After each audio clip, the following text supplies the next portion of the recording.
السلام عليكم ورحمة الله وبركاته. نحمده ونستعينه ونستغفره ونعوذ بالله من شرور أنفسنا ومن سيئات أعمالنا. من يهده الله فلا مضل له ومن يضلله فلا هادي له. وأشهد أن لا إله إلا الله وحده لا شريك له. ونشهد أن سيدنا وسندنا وحبيب طبيبنا وأرحامنا محمد صلى الله تعالى عليه وعلى آله وأصحابه وأزواجه ومداد كلماته والناس أجمعين. أما بعد، فأعوذ بالله من الشيطان الرجيم. بسم الله الرحمن الرحيم. قد أفلح المؤمنون. قال رسول الله صلى الله عليه وسلم: يا أيها الناس قولوا لا إله إلا الله تفلحون. اللهم صل على محمد وعلى آل محمد كما صليت على إبراهيم وعلى آل إبراهيم إنك حميد مجيد. اللهم بارك على محمد وعلى آل محمد كما باركت على إبراهيم وعلى آل إبراهيم إنك حميد مجيد. الحمد لله. মহিমাময় রব্বুল আলামিনের দরবারে লাখ কোটি শুকর যে আল্লাহ রাব্বুল আলামিন আমাদেরকে গত জুমা থেকে এই জুমা পর্যন্ত হায়াত বৃদ্ধি করে দিয়ে মুসলিম উম্মাহের ইবাদতখানা মসজিদে আসার তৌফিক দান করেছেন। সেজন্য আমরা সকলেই কালিমাতুশ শুকর আদায় করে নিচ্ছি, আলহামদুলিল্লাহ। সম্মানিত উপস্থিতি, গত জুমায় আমরা আলোচনার মধ্যে ছিলাম আল্লাহ নামের পরিচয়, আল্লাহকে, আল্লাহ কি, আল্লাহ সম্পর্কে আমাদের ধ্যান ধারণা সৃষ্টি করা। আজকের আলোচনা হচ্ছে মুমিন হওয়ার জন্য, মুমিনের জন্য যে সমস্ত গুণের প্রয়োজন সেই গুণাগুলো কি, মুমিন হওয়ার জন্য আল্লাহ আমাদেরকে কি দিক নির্দেশনা দিয়েছেন সেই বিষয়ে আলোকপাত। প্রথমত আমরা একটি কথা সাক্ষী দেই,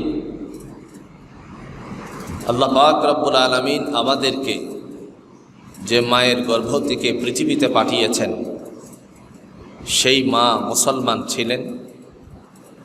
আমরা সেই সূত্রে কি, একটু আওয়াজ দিয়ে বলেন কি, মুসলমান।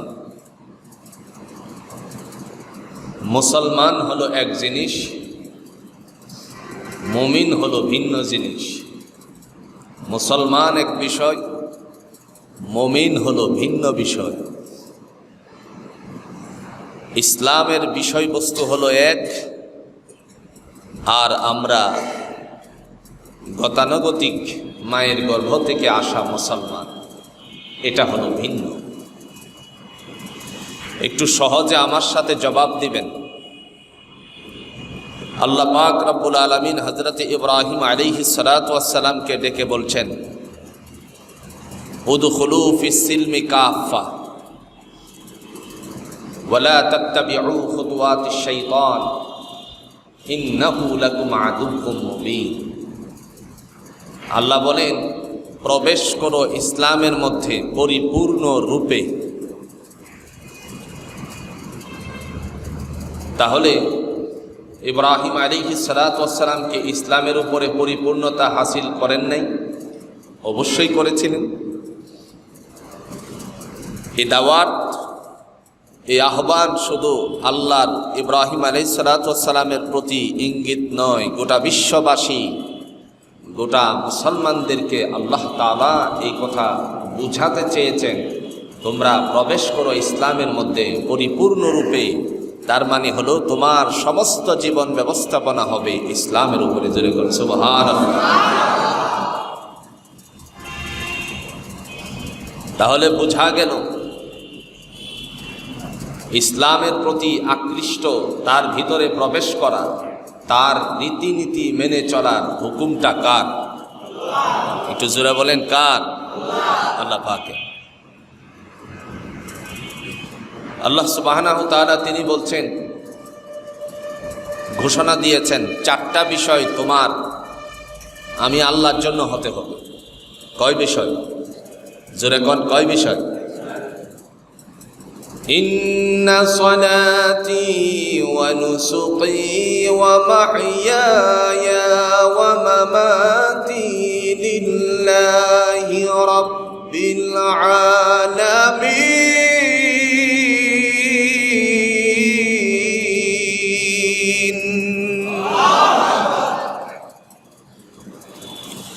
কোরআনুল হাকিমের দ্বারা আল্লাহ বলেন, ইন্না সলাতি, আমার নামাজ, মানে আমাদেরকে বলতে হবে আল্লাহর কাছে। কার নামাজ? আপনার, আমার, সকলে। বান্দা ঘোষণা দিতে হবে, ইন্না সলাতি, আমার নামাজ, ওয়া নুসুকি, আমার কুরবানি, ওয়া মাহইয়ায়া, আমার জীবন, ওয়া মামাতি, আমার মরণ, লিল্লাহি রাব্বিল আলামিন, পরাক্রমশালী একমাত্র। জুড়ে বলেন, কার জন্য? আল্লাহর জন্য। কয়টা বলছি? জুড়ে কোন, কয়টা বলছি? পারবো না ইনশাআল্লাহ। নামাজ পড়তে হবে, এটা হুকুম আল্লাহ। নামাজের ফাজাইল বর্ণনা করলে পরে অনেক দিক নির্দেশনা পাওয়া যায়। নামাজের কথাগুলো বললে পরে, নামাজের সালাতের বিধিবিধানকে বাস্তবায়ন করলে পরে অনেক জান্নাতের কথা আছে, নাজ নিয়ামতের কথা আছে। আজকে আপনাদের কাছে আমার কথা হবে, নাজ নিয়ামত যা হবে সেই সবগুলো হলো আল্লাহর পক্ষ থেকে বান্দার জন্য, কিন্তু আমাদের পক্ষ থেকে হুকুম বাস্তবায়ন করা, এটাই হলো আল্লাহর ওয়ার্ডার। জন্য বলেন ঠিক কিনা? তিনি কি দিবেন আমার চিন্তা করা দরকার নেই। কোন জান্নাতে দিবেন, কোন নিয়ামত দিবেন, সেটা আমার চিন্তা করা প্রয়োজন নাই। আমার চেতনা থাকবে, চিন্তা থাকবে, ওয়ার্ডার পালন করছি কিনা। কথা বলেন ঠিক কিনা? আপনি যদি ব্যবসায়িক হন, আপনার জন্য কোরআনের দিক নির্দেশনা আছে। চাকরিজীবীর জন্য কোরআনের দিক নির্দেশনা আছে। যেই পেশায় নিয়োজিত আছেন, একজন ভ্যান চালক, রিক্সা চালক ভাই, আপনার জন্য আল্লাহ রাব্বুল আলামিনের দিক নির্দেশনা আছে। সেই দিক নির্দেশনা অনুযায়ী যদি আমরা চলতে পারি, তাহলে জোরে বলুন তো, হুকুম মানা হবে কার? আল্লাহ রাব্বুল আলামিন তিনি ঘোষণা দিয়েছেন, وَإِذَا قُضِيَتِ الصَّلَاةُ فَانتَشِرُوا فِي الْأَرْضِ وَابْتَغُوا مِنْ فَضْلِ اللَّهِ هُوَ مَوْلَاكُمْ فَنِعْمَ الْمَوْلَى وَنِعْمَ النَّصِيرُ।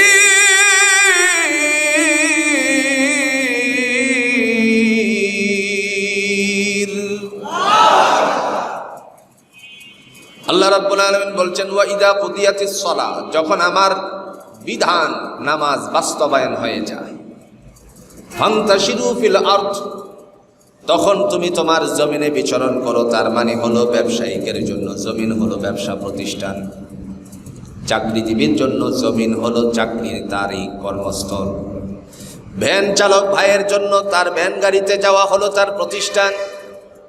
এমনি ভাবে যে যেই পেশায় নিয়োজিত আছে প্রত্যেকের পেশাটাই হলো তার জন্য বিচরণ ভূমি, বিচরণ প্রতিষ্ঠান। আর কৃষিজীবীর জন্য সরাসরি তো ডাইরেক্ট আল্লাহ বলে দিয়েছেন তুমি তোমার জমিনে বিচরণ করো। ওয়াবতাগু মিন ফাদলিল্লাহ, আমি আল্লাহ তোমার রিজিকের মধ্যে বরকত দান করে দেব। আমি আল্লাহ তোমার রিজিকে বরকত দান করব। রিজিকের পিছনে ছোটাছুটি আছে কিনা? কোন জোরে কোন আছে কিনা? খুব ভালো করে বোঝার চেষ্টা করবেন ভাই। কোরআন আমাদেরকে সৎ পথে পরিচালনা করার জন্য, নিজেরা সৎ পথে পরিচালিত হওয়ার জন্য আল্লাহ কোরআন দিয়েছেন। তিনি বলছেন হুদাল লিন্নাস, মানুষের কল্যাণের জন্য আমি কোরআন অবতীর্ণ করেছি। আর যে মানুষগুলো কোরআনের পথে চলে আমি আল্লাহ পাক রব্বুল আলামিন তাদের জিম্মাদারি নিয়ে নেই। সুবহানাল্লাহ। যারা আল্লাহর পথে চলবে তাদের দায়িত্ব, জিম্মাদারি কেবল আল্লাহর হাতে। বিশ্বনবী সাল্লাল্লাহু আলাইহি সাল্লামকে আল্লাহ ঘোষণা দিয়েছেন রিজিকের প্রতি আপনি দৌড়াবেন না, রিজিক আপনার পদচুম্বন করবে। শুধু নবীর জন্য সেটা নয়, আপনার প্রতিও আল্লাহ ঘোষণা দিয়েছেন প্রথম নাম্বার দায়িত্ব হবে, কাজটা হবে আমার বিধান পালন করা। সেজন্য বলছেন যখন তুমি সালাত আদায় করবা তখন বলবা ইন্না সালাতি, আমার নামাজটা। আল্লাহ আমি যে হুকুম পালন করেছি, আমি যে দায়িত্ব পালন করেছি, এই দায়িত্বটা একমাত্র তোমার ওয়ার্ডার ছিল, তোমার হুকুম ছিল, সেজন্য ওয়ার্ডার পালন করেছি। সেই কারণে আমি ঘোষণা দিয়েছি আমার নামাজ। আর যখন বান্দাই কথা বলে আল্লাহ বলেন তোমার জন্য আমার জিম্মাদারি হাসিল হয়ে যায়।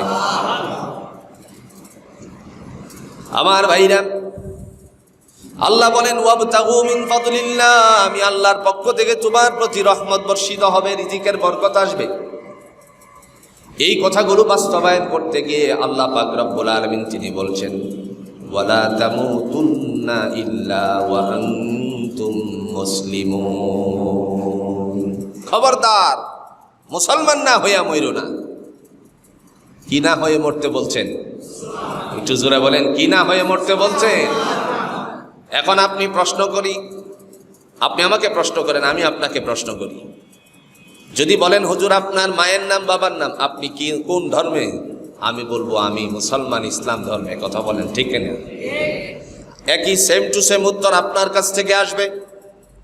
আমি যদি জিজ্ঞেস করি তখন আপনি বলবেন আমি মুসলমান, কিন্তু আল্লাহ যে বললেন ওয়ালা তামুতুন্না ইল্লা ওয়া আনতুম মুসলিমুন, মুসলমান না হয়ে মরো না, তাহলে আমরা তো মুসলমান হই। আল্লাহ কেন এই কথাটা বললেন বুঝার মধ্যে একটু দরকার আছে না নাই? এটা বুঝা প্রয়োজন আছে কিনা? কোন আল্লাহ কেন বললেন মুসলমান না হয়ে মরো না? আমরা তো মুসলমানই।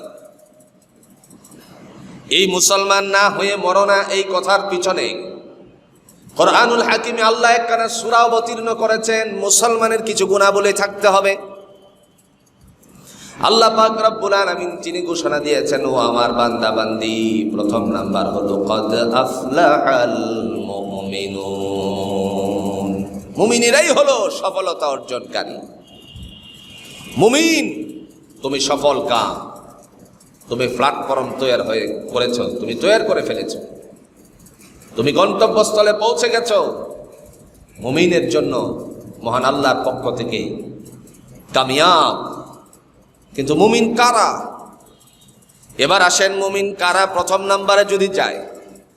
আল্লাহ পাক রব্বুল আলামিন কোরআনুল হাকিমে সূরাতুল মুমিনুনে তার গুণাবলী পেশ করেছেন, ডাক দিয়ে বলেন আল্লাযীনা হুম ফি সালাতিহিম খাশিউন।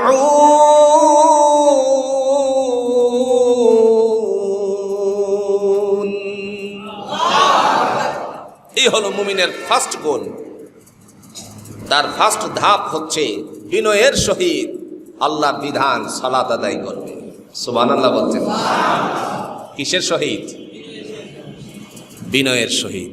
খুব ভালো করে বুঝেন, মুমিনের প্রথম নাম্বার গুণ হলো সালাত আদায় করার সময় বিনয়ী হতে হবে। আল্লাহু আকবার বলে নিয়ত বাঁধলাম, নিয়তটুকু বাঁধার পরে আপনি আমার মন যদি ব্যবসা প্রতিষ্ঠানের মধ্যে পড়ে থাকে, সে কখনো বিনয়ী জুড়ে বলেন হতে পারে নাকি? না, কোশ্চিনকালেও না।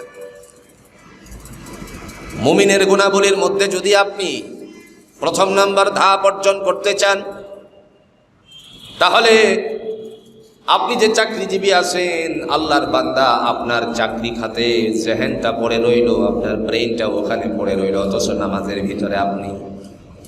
এখন বলেন তো, মুমিনের দায়িত্ব কি অন্যদিকে মস্তিষ্ক খাটানো না নামাজের মধ্যে কাটানো? কথা কোন? এখন আপনি আমি নিজেরে প্রশ্ন করি, মুমিন হইতে পারছি কি? যে কথা বলেন না, কথা বলেন একটু। আপনি আমি যদি নিজেরে প্রশ্ন করি, প্রথম নাম্বার ধাপের যে গুণটা আল্লাহ পাক কোরআন দিয়ে বলেছেন, সেই গুণটা আমার মধ্যে অর্জিত হলো কিনা? সালাতে দাঁড়ালে পরে ভিন্ন মনস্ক হয়ে যা, সারাদিনের যত কর্মকাণ্ড আছে এশার নামাজে আসলে পরে, এশার সালাতে আসলে পরে মনে পড়ে যায়। জোরে বলেন আছে না নাই? তাহলে মুমিনের গুণাবলী যা আল্লাহ বলছেন, বিনয়ের সহিত সালাত আদায় করো একাগ্র চিত্তে কেবল আল্লাহর জন্য। আগেই বলেছি, সালাত আদায় করার সময় কথা বলতে হবে, ইন্না সালাতি, আল্লাহ আমার নামাজটা তোমার জন্য। যদি কোনো মানুষ এই কথাটা বলে, সে কখনো বিনয় নষ্টকারী সালাত আদায় করতে পারে না। ঠিক কিনা বলেন? আমার ভাইরা, ঘড়ির দিকে তাকিয়ে থাকলে বিনয় থাকবে। কথা কোন? অন্য মসজিদে খুব তাড়াহুড়া করে নামাজ হয়, আমাদের ইমাম সাহেব, হাফেজ সাহেব হুজুর দেরি করে কেন? এরকম আছে না নেই? কথা কোন নাকি? আছে না নেই? আপনাদের এখানে মনে হয় না, আমি নতুন তো এই জন্য বলতে পারি না। হুজুর আপনাকে তো খাউন কম দেই না। অন্য মসজিদে 40 মিনিটের ভিতরে এশার সালাত সহ বেতের সহ তারাবি শেষ হয়ে যায়, কিন্তু আপনি তো অনেক লং টাইম নেন। কারণটা কি? এরকম ভিন্ন ভিন্ন জায়গায় আছে কিনা? করুন। এখন ইমাম সাহেব চিন্তা করলো, অমুক মসজিদের হুজুর আমার থেকে বেশি আলোচনার মধ্যে সফল হবে, সেটা হতে পারে না। একেবারে তুফান চালিয়ে দিয়েছে। কথা বুঝতে পারছেন তো? সালাত আদায় করার সময় বুঝতে হবে, আমি যে কোন সূরা পড়তেছি, আদায় করতেছি, যে আপনার কায়দা কানুনগুলো আছে, সেগুলো বুঝতে হবে। মুসল্লিদেরকে বুঝার প্রয়োজন আছে। সেজন্য এটা ধীর স্থিরতার, যেভাবে বোঝা যায় সেই অতটুকু আপনি তাড়াহুড়া করতে পারবেন। বিধানকার, যেরকম বিধানকার। এখন একটু সময় লাগবে কিনা? এরভাবে পড়লে সময় লাগবে কিনা? এখন বাদ দেন তারাবির নামাজ, এটা তো আরো পরে।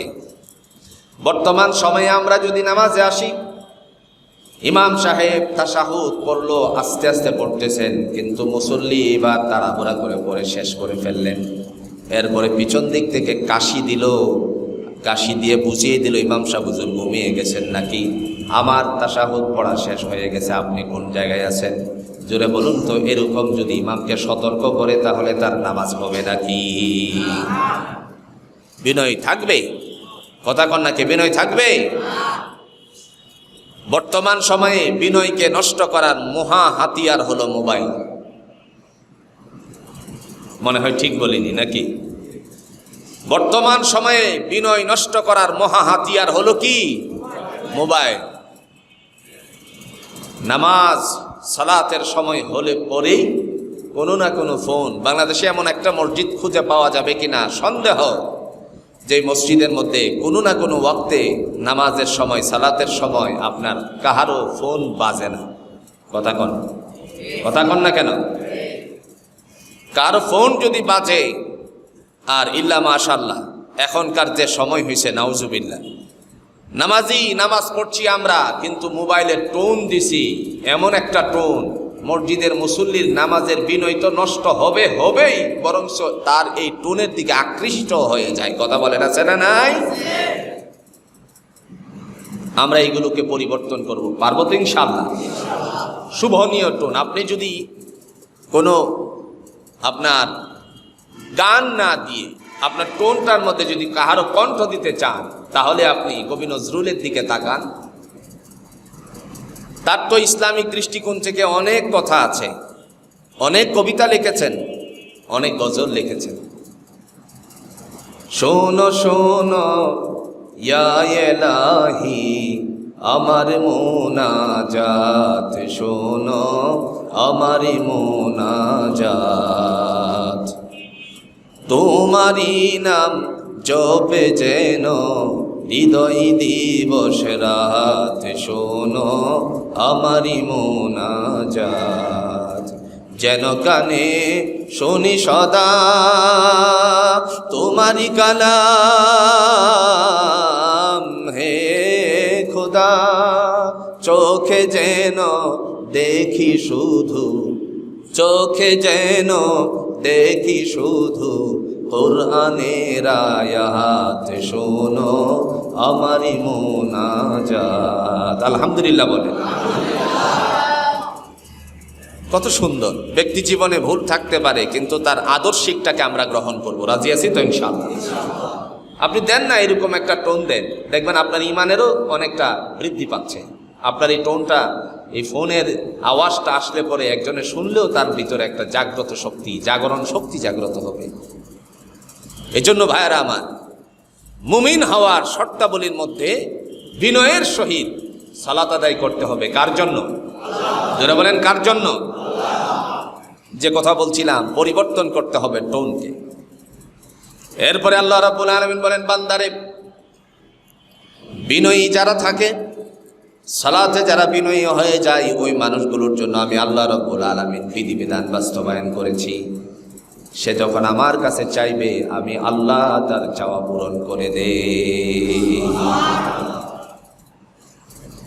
বাংলাদেশে আজকে আমরা যারা মুসলমান, ইসলাম যাদের দ্বারা প্রসারিত হয়েছে, আল্লাহর নবীর দ্বীন যাদের দ্বারা প্রসারিত হয়েছে, এই দেশে একটা সময় আপনার হিন্দুয়ানা মতাদর্শ ছিল, কিন্তু ভারতবর্ষে যখন বাংলার জমিনে সিলেটের মাটিতে হযরতে শাহজালাল ইয়ামানী রহমাতুল্লাহ আলাইহি তার 360 জন আল্লাহর বান্দাদেরকে নিয়ে, বন্ধুদেরকে নিয়ে আগমন করেছিলেন, যারা বাংলাদেশের প্রত্যন্ত অঞ্চলে শায়িত আছেন, ওই মানুষগুলো ইসলামকে বোঝানোর জন্য এই দেশে এসেছিলেন। কারণ মদিনার ইসলাম, মক্কার ইসলাম আমাদের কাছে আকাবিরিনদের দ্বারা এসেছে। যারা বলেন ঠিক কিনা? কোরআন ছিল, এই কোরআন যে ছিল না তা না, অবশ্যই ছিল। এই কোরআন বোঝানোর জন্য তারা এসেছিলেন। আসার সময় যখন তারা আসতে শুরু করলো, ইতিহাসের পাতা থেকে আপনারা জানেন, এই দেশটাকে পরিচালনাকারীদের মধ্য থেকে সিলেটের মাটিতে গৌর গোবিন্দ তার উজিরকে ডেকে বলেছিল, সমস্ত কেয়াগুলো বাংলার পারে ভিড়িয়ে দাও, একটাও যেন ইন্ডিয়ার পারে না থাকে। সমস্ত কেয়াগুলো, নৌকাগুলো বাংলার পারে ভিড়িয়ে দিল, একটাও বাকি নাই। তারপরে আল্লাহর বান্দারা এখানে এসে উপস্থিত হয়ে গেলেন, দেখলেন সব নৌকা ওই পারে, বাংলার পারে, ইন্ডিয়ার পারে একটাও নাই। কেমনে যাবে? জুড়ে বলুন তো, বেলায়েতের দরজার মর্যাদা দান করেছেন কে?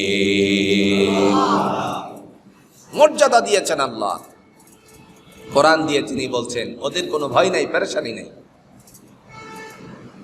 আলা ইন্না আউলিয়া আল্লাহি লা খাউফুন আলাইহিম ওয়া লা হুম ইয়াহজানুন।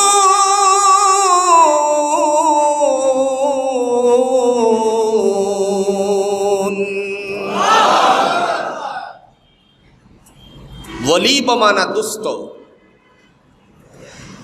ওলি শব্দের অর্থ হচ্ছে বন্ধু, আরো অনেক অর্থ আছে, এই জায়গায় বন্ধু রূপে রূপান্তরিত হয়েছে। আল্লাহ বলেন, আমার বন্ধুদের কোনো ভয় নাই, দুস্থদের কোনো ভয় নাই। এবং দুস্থ, আল্লাহ যে বললেন দুস্থ, এই দুস্থগুলো কারা? যাদের মাথায় জট আছে, এরা মনে হয় আল্লাহর দুস্থ নাকি? বোঝাতে পারছি? এক ওয়াক্ত নামাজ পড়ে না, আল্লাহর দুস্থ নাকি?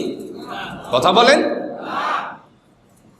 আল্লাহকে আল্লাহ বলে স্বীকার করে নেন, ভিন্ন মতাদর্শী, বিভিন্নভাবে সে চলাফেরা করে, মানুষের মস্তক অবনত নেই, সেজদা নেই, এরকম জুড়ে বলুন তো বাংলার জমিনে পীরও আছে না নাই? খবরদার, এর থেকে আমাদের দূরে থাকতে হবে। রাজি আছি তো ইনশাআল্লাহ? আমার ভাইরা, এরা কখনো দুস্থ হতে পারে না। আল্লাহ পাক রব্বুল আলামিনের বান্দা তখন তিনি যখন নীরব হয়ে গেলেন, সাথীদেরকে ডেকে বললেন, ও আমার সাথীরা, আল্লাহ বলছেন লা তাখাফি ওয়া লা তাহজান, আমার বন্ধুরা তোমরা কখনোই পেরেশানি হইও না, চিন্তিত হয়ে যেও না, ভয় পেও না। এরপরে কূট কৌশল অনুযায়ী আল্লাহর বান্দারা বাংলার পাড়ে ভিড়ে গেল।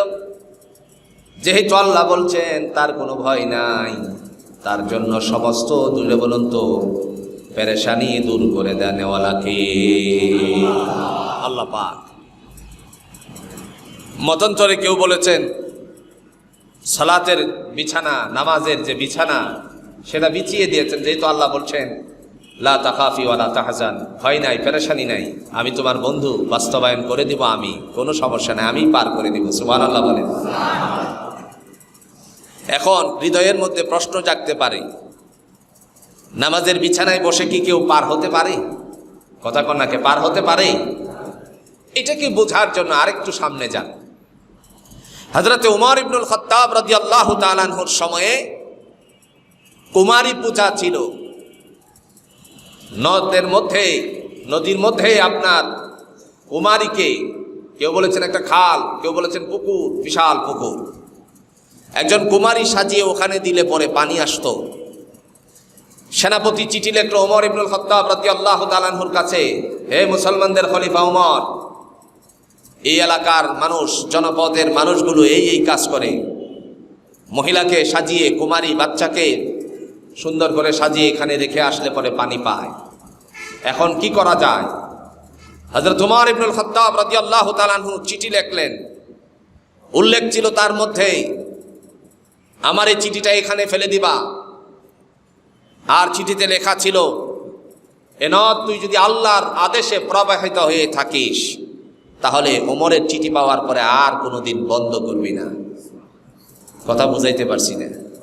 আল্লাহর আদেশে যদি পানি এসে থাকে তাহলে আর কখনো এরকম কর্মকাণ্ড যেন না হয়, আর কোনোদিন বন্ধ হবে না। জোরে কন্যা সুবহানাল্লাহ। অদ্যাবধি পর্যন্ত সেই জারিকৃত আছে। আপনারা যারা হজ করেছেন আপনাদের জানা আছে, আপনার একজন আল্লাহর বান্দি সমস্ত তায়েববাসীদের জন্য, বিশেষ করে আরাফাবাসীদের জন্য তিনি ইরান থেকে পানির সরবরাহ করে মানুষকে পানি দান করতেন। সুবহানাল্লাহ বলছেন। এই খালটা আজও পর্যন্ত আছে, কিন্তু পানি নেই, যেহেতু পানির ব্যবস্থাপনা ভিন্ন প্রক্রিয়ায় হয়েছে। আর যিনি এই খালটা করেছিলেন তার নাম হলো জুবাইদা। এই খালটার নাম আছে নহরে জুবাইদা। জোরে কোন সুবহানাল্লাহ। তিনি একজন আল্লাহওয়ালার স্ত্রী ছিলেন, খলিফার স্ত্রী ছিলেন, রাষ্ট্রনায়কের স্ত্রী ছিলেন। কেউ বলেছেন ওই খলিফা হারুনুর রশিদ তার সেই ব্যবস্থাপনায় আল্লাহর বান্দিকে আল্লাহ পাক তৌফিক দান করেছিলেন।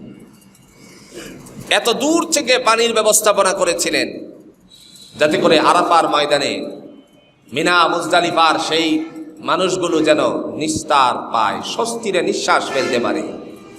এত বড় দায়িত্ব মানুষের দ্বারা হয়, এটা না গেলে বুঝতে পারবেন। আর আমাদের মধ্যে দেখা যায় একজন মানুষ পিপাসাগ্রস্ত হলে পরে হাফ লিটার 20 টাকা দিয়ে, 15 টাকা দিয়ে একটু পানি দিতেও আমরা শিকার না। পয়সা এত মায়া। আমার ভাইরা, সময় থাকতে কাজ করতে হবে। মৃত্যু হয়ে গেলে আমার জন্য, আপনার জন্য যে হবে এই আশা করবেন না, শেষও হয়ে যেতে পারে। যে কথা বলছিলাম, আল্লাহ রাব্বুল আলামিন ডাক দিয়ে বলছেন, হে আমার বান্দা বান্দি, প্রথম নাম্বার গুণ হবে তোমার মুমিনের বিনয়ের সহিত সালাত আদায় করা। যারা বিনয়ের সহিত নামাজ আদায় করে আল্লাহ পাক রব্বুল আলামিন তাকে মুমিন বলে আখ্যায়িত করে দিয়েছেন। সুবহানাল্লাহ বলেন।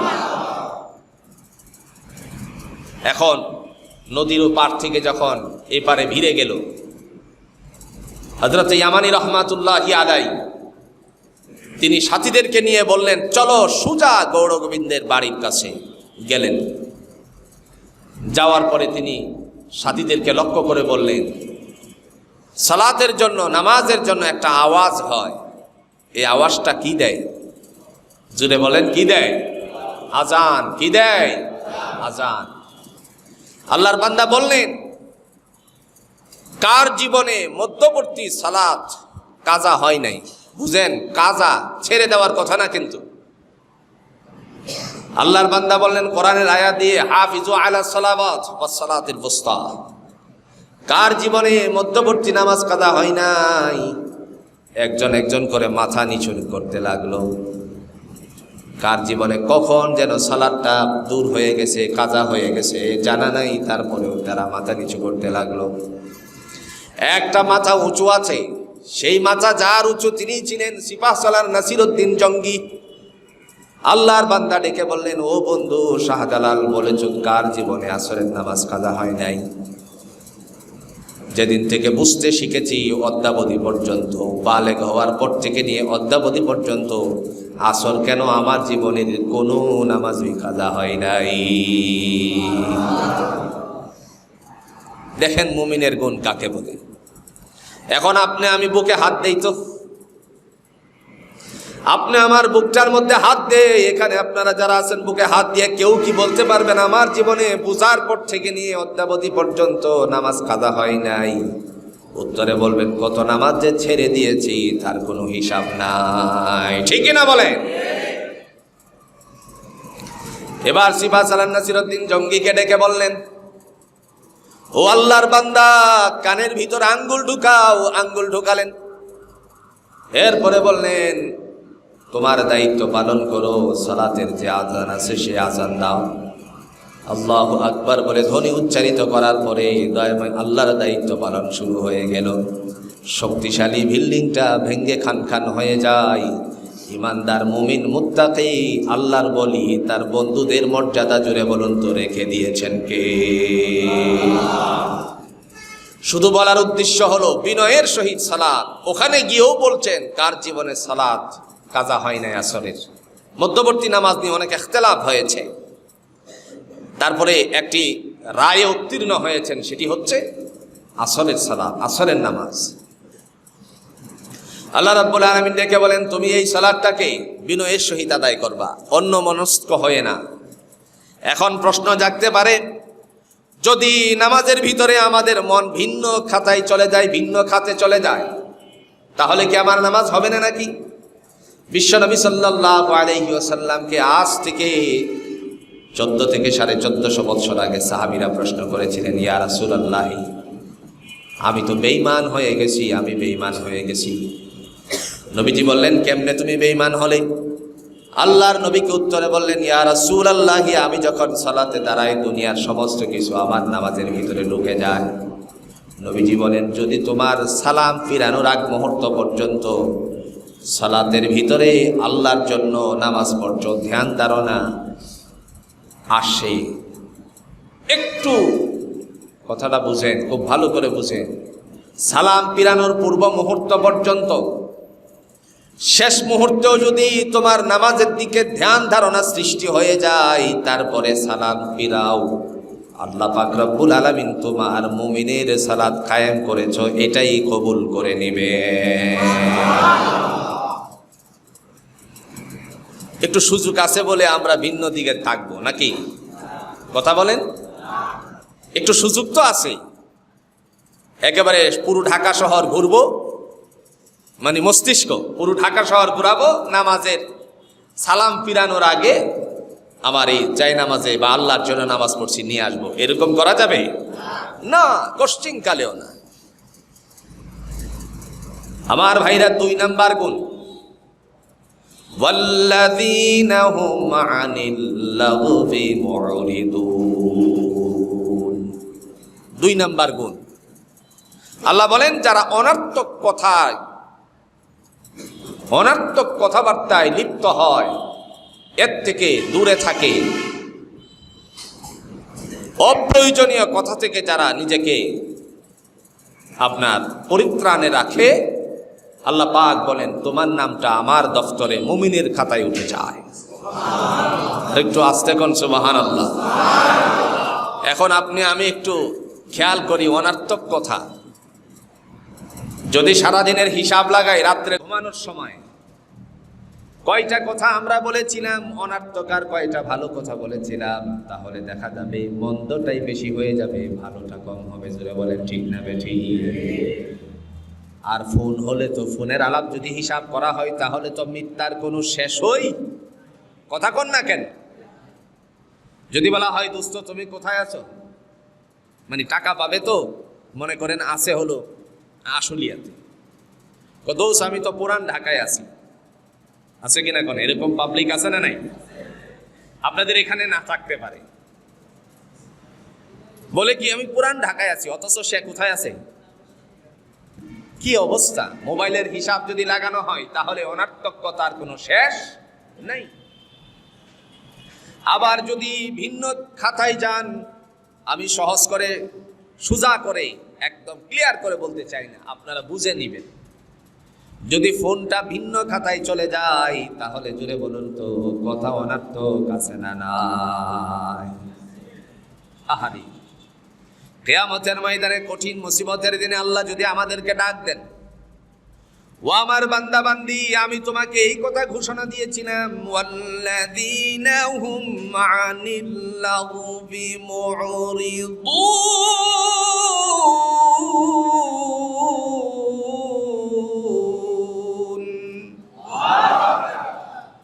আমি ঘোষণা দিয়েছিলাম মুমিনের দফতরে নাম উঠাতে চাও, অনর্থক কথা থেকে নিজেকে হেফাজত করো, কিন্তু তুমি তা করছিলে না, তা করনি, তুমি উল্টা পাল্টা জীবন পরিচালনা করেছিলে। তাহলে এর থেকে বোঝা যায় আমাদের জীবনটা কি মুমিনের দফতরে আছে না ভিন্ন খাতায় আছে, আমরা সহজে নিজেরাই বুঝতে পারি। কথা বলেন ঠিক না বেঠিক? টি স্টলে বসলে পরে ব্যক্তি জীবনের আদর্শিক কথার কোনো শেষ নাই, পারিবারিক আদর্শের কথার কোনো শেষ নাই, এরপরে দাম্ভিকতার তো কোনো শেষই নেই। মৃত্যুর পর কে কোন বংশের ছিল কেউ জিজ্ঞেস করবে না, জিজ্ঞেস করা হবে তোমার আমল কি ছিল। আল্লাহ পাক রব্বুল আলামিন ডাক দিয়া বলবেন তোমার জন্য, আপনার জন্য, সকলের জন্য ঘোষণা আসবে।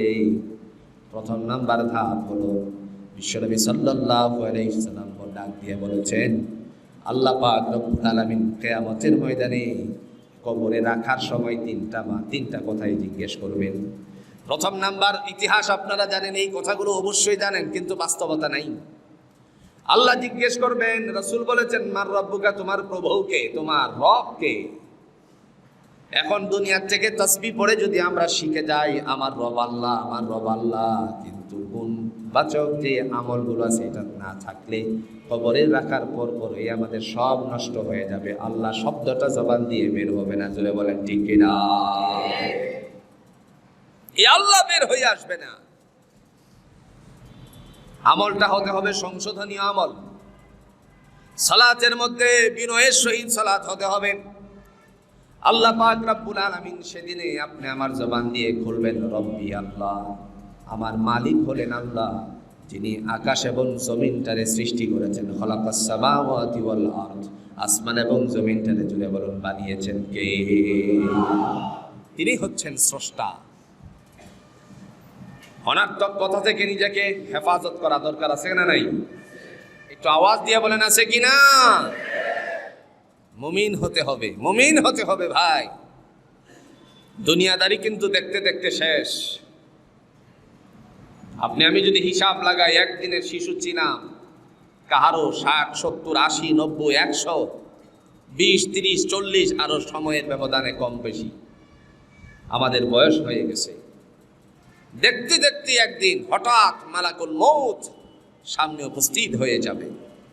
আজরাইল যেদিন উপস্থিত হয়ে যাবে, ভাই একবারও বলবে না তোমার অমুক কাজটা বাকি আছে, তাড়াহুড়া করে নাও, তোমার জন্য সিগন্যাল দিয়ে গেলাম, ইশারা দিয়ে গেলাম, এই সুযোগ কোনোদিন হবে না। এজন্য অবশ্যই অবশ্যই মুমিনের গুণগুলো অর্জন করে আমাদেরকে মরতে হবে। ওয়ালা তামুতুন্না ইল্লা ওয়া আনতুম মুসলিমুন, মুসলমান না হয়ে মরো না, এটা বাস্তবায়িত হবে যখন আল্লাহর বিধানাবলী আমাদের দ্বারা বাস্তবায়িত হয়। আল্লাহ আমাদেরকে তৌফিক দান করো, সকলে বলুন আমিন। 3 নাম্বার মুমিনের গুণ, ওয়াল্লাযীনা হুম লিয-যাকাতিহিম ফাঈলুন।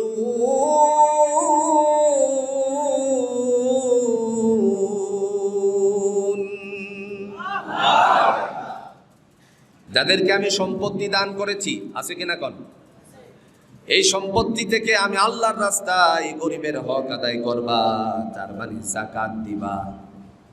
মহিলাদের সম্পত্তি হলো স্বর্ণালংকার এবং স্বামীর দেওয়া অনেক টাকা পয়সা। যদি মহিলাদের স্বর্ণালংকার থাকে 7.5 ভরি, ছেলেরে বিয়ে করানোর সময় 40 ভরি স্বর্ণ দিয়ে এনেছেন, এরকম মহিলা আছে কিনা কোন, আমার কথা কর না, আছে না? 20 ভরি স্বর্ণ দিয়ে এনেছেন, ওই মহিলার উপরে দায়িত্ব হলো, আল্লাহর বান্দির উপরে দায়িত্ব হলো তার এই স্বর্ণের যাকাত দিয়ে দেওয়া। যদি সে কিয়ামতের ময়দানে বাঁচতে চায়, তাহলে সে যেন বেশি বেশি করে যাকাত আদায় করে, সুবহানাল্লাহ বলে। আর যদি স্বর্ণালংকারের কোনো যাকাত না দেয়, তাহলে কি উপকারের জায়গায় অপকার হবে। রাসূল করিম সাল্লাল্লাহু আলাইহি ওয়াসাল্লাম বর্ণনা করেছেন, কিয়ামতের ময়দানে তার গলার মধ্যে একটা বেড়ি পরানো হবে, সেই বেড়িটা হবে, শিকলটা হবে আগুনের। আপনারা বলুন তো, যেই সমস্ত ওই যে দা বানায়, ছুরি বানায়, এগুলোকে কি বলা হয়? কামান। কামারের ঘরে একটু দাঁড়াবেন, দাঁড়ানোর পরে কয়লা দিয়ে এরকম করে টান দেয় যে মেশিনটাই, আর আগুনটার ভিতরে, কয়লাটার ভিতরে যখন লোহাটা রাখে, একটা পর্যায়ে লাল হয়ে যায়, আগুনের দ্বারা যেন রূপান্তরিত হয়ে যায়। জোরে বলুন তো, এমন একটা লোহা দিয়ে আমাদের কাহারও দেহের মধ্যে যদি একটু স্পর্শ করে, তাহলে আমাদের, জোরে বলুন তো, কষ্ট আছে কিনা? কষ্ট আছে।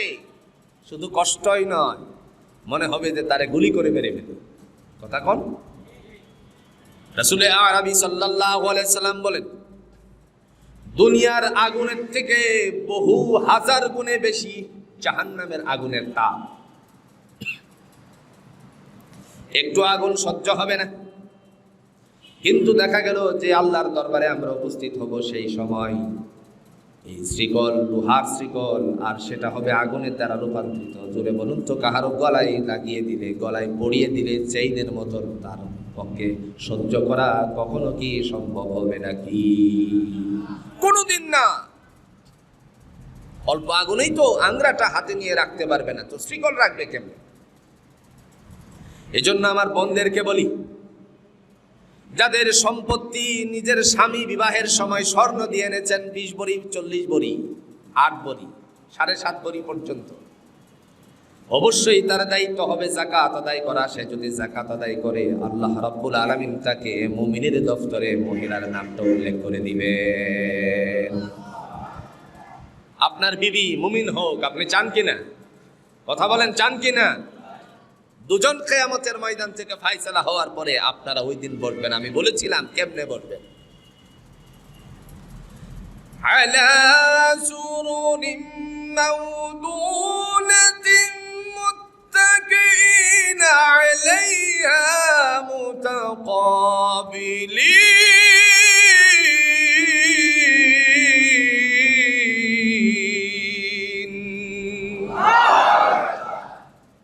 সেদিন উভয়ে যদি জান্নাতি হয়, স্বামী স্ত্রী, আল্লাহ বলবেন, তোমরা মুখোমুখি হয়ে আমার স্বর্ণের চেয়ারের মধ্যে কারুকার্য করেছি।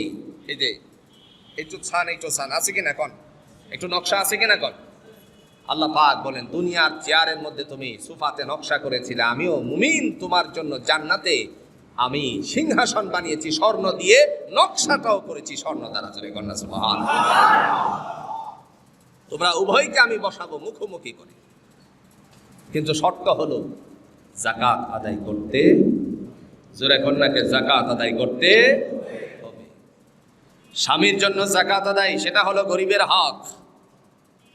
যে মুমিন, যে মুসলমান যাকাত আদায় করে যায়, আল্লাহ পাক রব্বুল আলামিন বলেন তার মধ্যে মুমিনের 3 নাম্বার গুণটা অর্জিত হয়ে যায়। 4 নাম্বার গুণ, ওয়াল্লাযীনা হুম লিফুরুজিহিম হাফিজুন।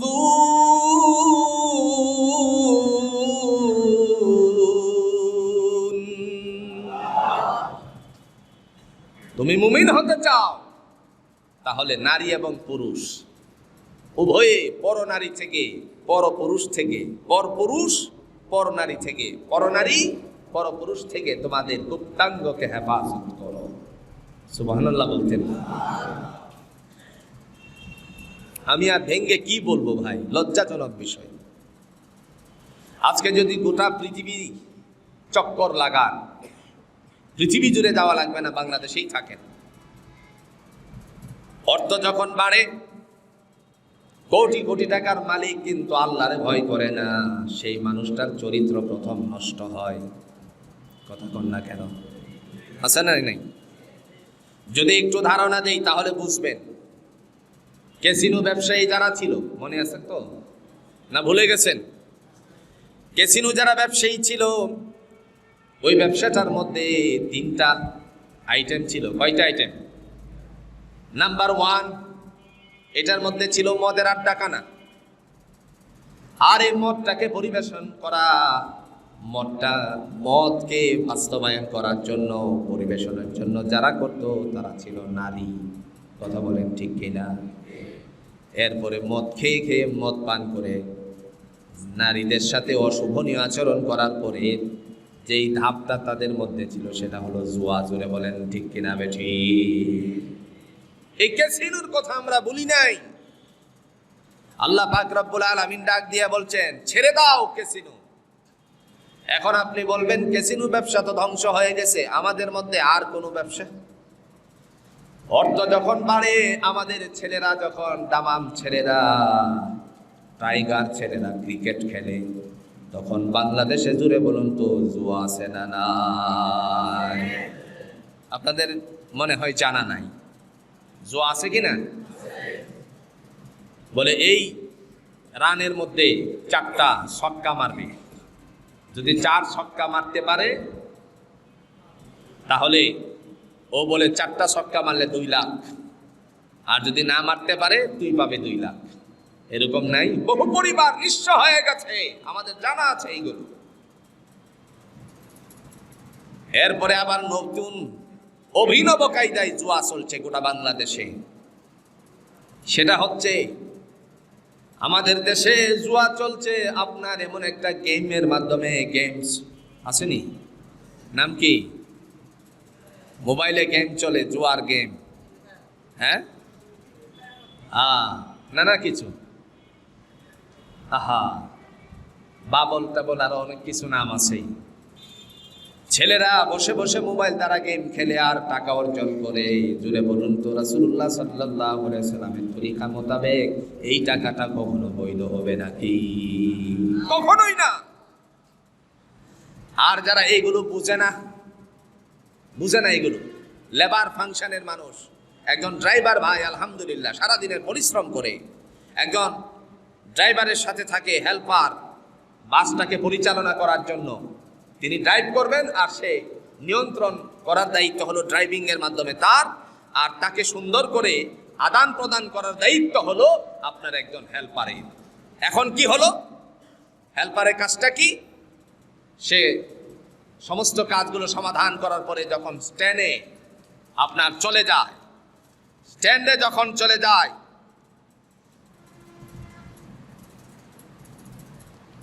তখন এই নীরব সময়টার মধ্যে তারা তো আর গেমের মাধ্যমে টাকা অর্জন করতে পারে না। তখন চিন্তা করে আমরা কিভাবে করতে পারি। তখন মোবাইল হাতে নিয়ে লুডো খেলে। বুঝাইতে পারি না। লুডো জোয়া আছে কিনা কন? আপনাদের জানা আছে তো? এসব কিছু পরিহার করতে হবে মুমিনের দফতরে নাম ওঠাতে হলে। যে কথা বলছিলাম, চরিত্র নষ্ট হয় অধিক পয়সার অধিকারী হলে, কিন্তু তার মধ্যে যদি আল্লাহর ভয় না থাকে, আল্লাহর ভয় থাকলে পরে যত পয়সাই হোক তার মধ্যে কোনো সমস্যা নাই। ঠিক না বেঠি?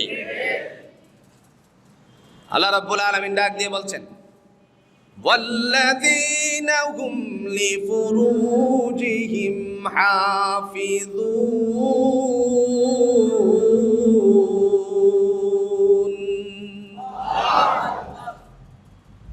পরনারী পরপুরুষ থেকে গুপ্তাঙ্গকে হেফাজত করবে, তাহলেই সেই মানুষটা আল্লাহওয়ালা মুমিনের দফতরে নাম ওঠাতে পারবে। জোরে কোন সুবহানাল্লাহ।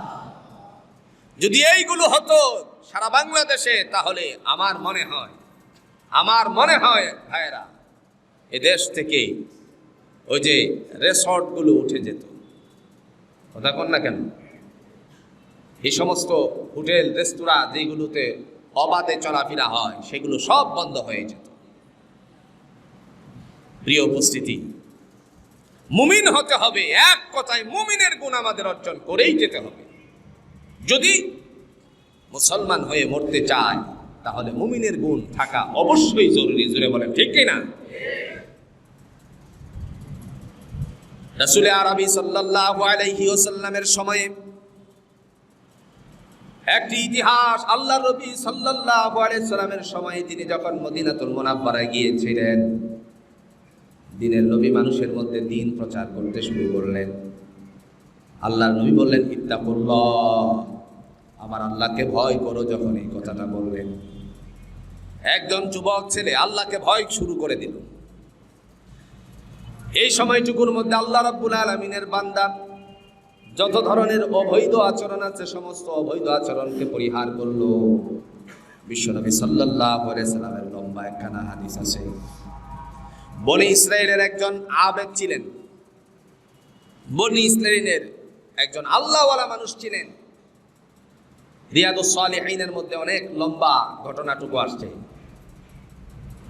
তো এই আবেদকে ধ্বংস করার জন্য একজন পতিতা নারী গিয়ে বলতেছে মানুষের মাঝে, মুহূর্তের ভিতরেই জুরাইস তার নাম ছিল, জুরাইসকে আমি আল্লাহর পথ থেকে দূরে সরিয়ে দিতে পারি। জোরে কন্যা নাউজুবিল্লাহ।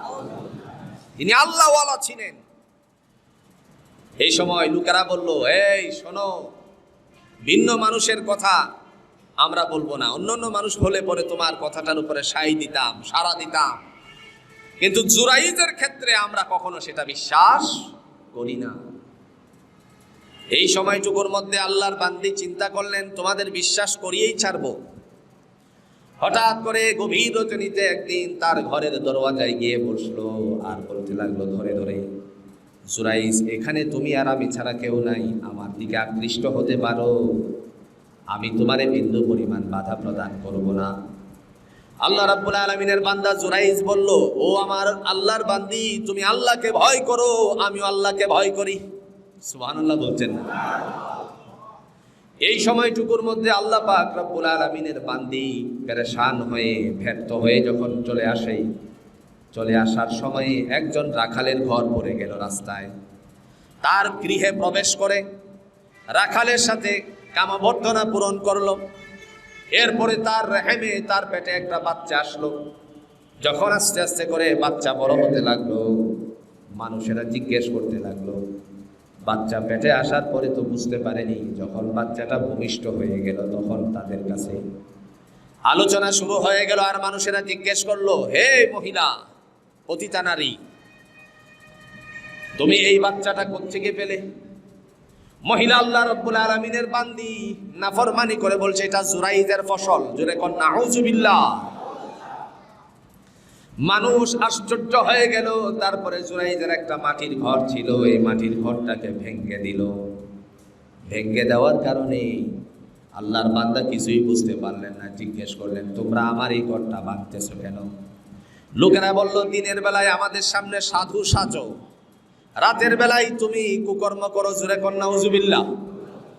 তারপরে বিস্তারিত জানতে চাইলে পরে সকলেই বলা বলি শুরু করলো, মহিলার সাথে তুমি কুকর্ম করেছ। তার একটা বাচ্চা হয়েছে, সেই বাচ্চা নাকি তোমার ফসল। আল্লাহর বান্দা মুত্তাকি তখন ডাক দিয়ে বলছেন, যাও তার বাচ্চা সহ মহিলাকে আমার সামনে নিয়ে আসো। সুবহানাল্লাহ। তারা চলে গেল বাচ্চা আনার জন্য। আর জুরাইজ আল্লাহর বান্দা আল্লাহর পায়ে সিজদায় পড়ে গেল। আল্লাহর পায়ে সিজদায় পড়ে তারপরে ডাক মারলো, আল্লাহ, দুনিয়ার জমিনে তোমার গুণবাচক নামগুলো আমি পেশ করেছি, বর্ণনা করেছি। আমরাও নামাজের মধ্যে পড়ি সুবহানা রাব্বিয়াল আ'লা। সবাই পড়েন সুবহানা রাব্বিয়াল আ'লা, সুবহানা রাব্বিয়াল আ'লা। আল্লাহ, তোমার বরত্বতা স্বীকার করলাম, আমরাও তো স্বীকার করেছি।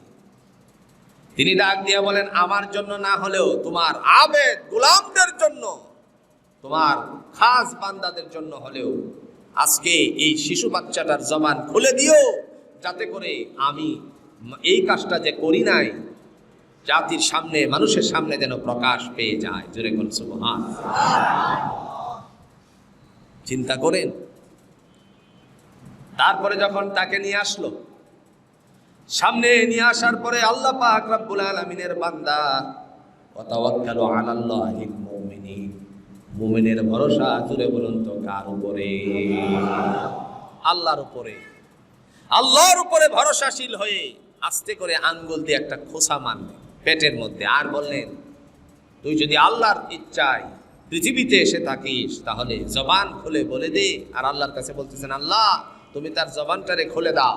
তখন জবান খুলে দিয়ে বলল, আমি জুরাইদের ফসল নয়, জুরাইদের সন্তান নয়, আমি হলাম অমুক রাখালের সন্তান।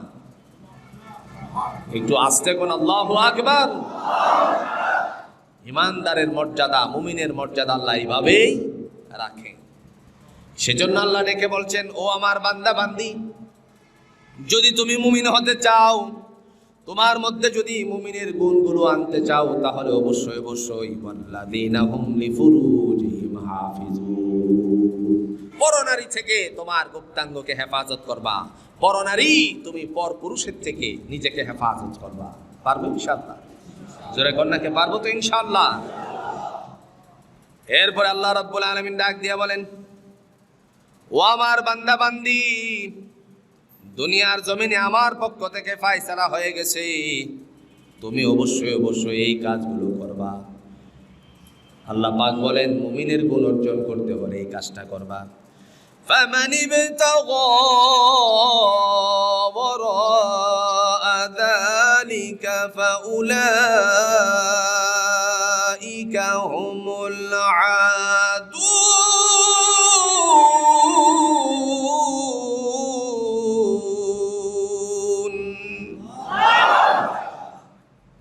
আল্লাহ বলছেন, খবরদার খবরদার, আমি আল্লাহকে, তোমাদের দায়িত্ব হবে এদেরকে ছাড়া, ওই মানুষগুলো ছাড়া আল্লাহ পাক রব্বুল আলামিন বলছেন, তোমরা কখনো কাহারো সাথে সীমা লঙ্ঘনকারীদের আওতাভুক্ত হবে না। সুবহানাল্লাহ বলতেন না? এরপরে আল্লাহ রাব্বুল আলামিন বলেন, বান্দারে, তোমার কাছে কেউ যদি আমানত রাখে, এই দায়িত্ব তোমার। মুমিনের গুণ যদি অর্জন করতে চাও, তাহলে কাহারো টাকা মাইরে খাইবা না। টাকা মারামারি আছে না নাই? জোরে কন্যাকে আছে না নাই? জমি খেকো, টাকা মারে, জমিন না দিয়ে অন্য জমিন দেখায় টাকা মেরে খায়, এরকম মানুষও বাংলাদেশে আছে কিনা কোন?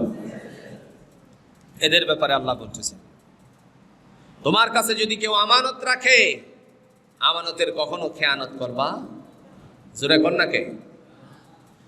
والذين هم لأماناتهم وعهدهم راعون।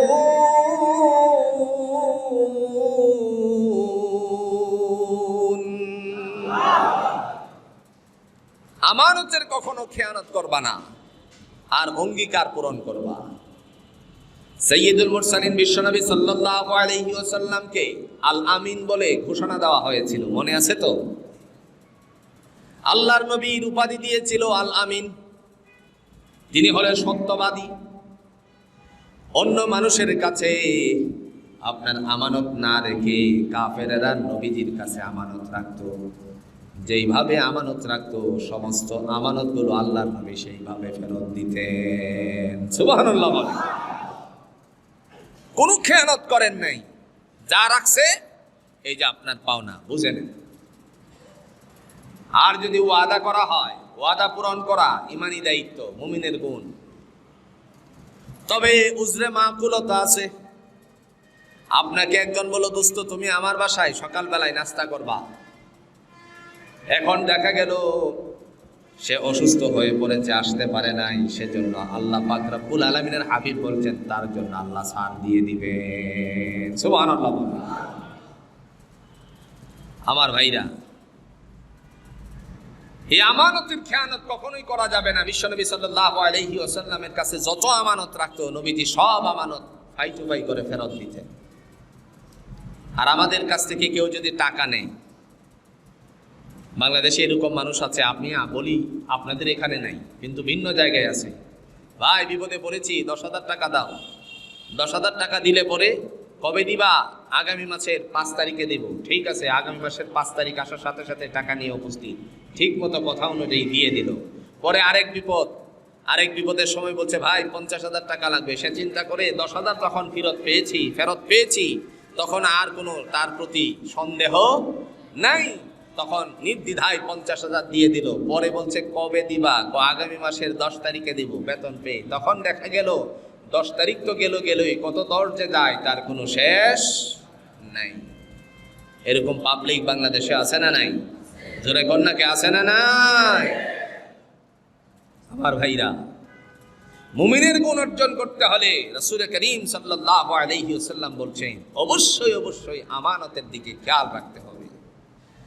এরপরে আল্লাহ রাব্বুল আলামিন ডাক দিয়ে বলেন, ও আল্লাহর বান্দা, তোমার জন্য আরেকটা দায়িত্ব হলো, তুমি যদি নামাজের প্রতি যত্নবান হও তাহলে আল্লাহ তাআলা তোমাকে মুমিনের দফতরে নামটা উঠাইয়া দিবে। সুবহানাল্লাহ বলেন। والذين هم على صلواتهم يحافظون।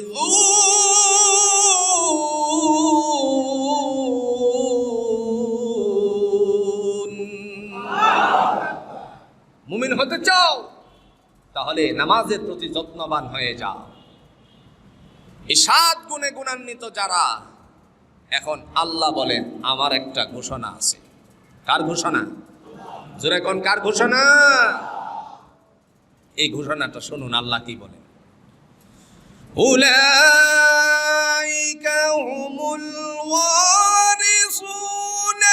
ওয়ারিসুনাল্লাযীনা ইয়ারিসুনাল ফিরদাউসা হুম ফিহা খালিদুন।